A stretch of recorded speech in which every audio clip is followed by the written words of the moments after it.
नमस्कार, मैं हूं वैशाली। आप देख रहे हैं the Bharat times news channel. आइए रुक करते हैं आज की बड़ी खबर पर। मीठी नदी की सफाई से जुड़े कथित घोटाले।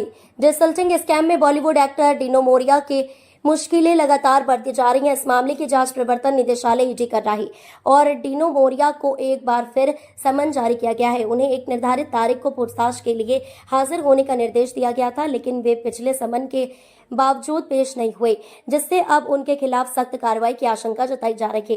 क्या है मीठी नदी डिसल्टिंग घोटाला? मुंबई की मीठी नदी की सफाई के लिए सरकार ने करोड़ों रुपए आवंटित किए थे ताकि बरसात के समय बाढ़ की स्थिति को रोका जा सके, लेकिन जांच एजेंसियों को संदेह है कि इस काम के लिए किए गए भुगतान और उसके बदले में किए गए वास्तविक कार्य में भारी गड़बड़ी हुई है। आरोप है कि फर्जी दस्तावेजों और बिलों के जरिए बड़े पैमाने पर भ्रष्टाचार हुआ है। डिनो मोरिया की भूमिका पर सवाल। ईडी के सूत्रों के मुताबिक डिनो मोरिया के कुछ कंपनियां और बैंक अकाउंट इस घोटाले से जुड़े आर्थिक लेन देन में संलिप्त पाई गई हैं। आरोप है कि डिसल्टिंग कॉन्ट्रैक्ट से जुड़े कुछ फर्जी कंपनियों को लाभ पहुंचाने के लिए मोरिया की कंपनियों का इस्तेमाल हुआ और इसके बदले में कथित तौर पर मोटी रकम ट्रांसफर की गई।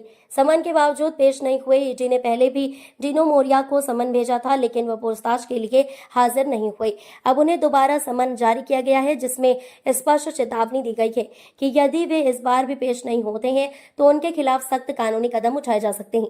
बढ़ सकती है मुश्किलें।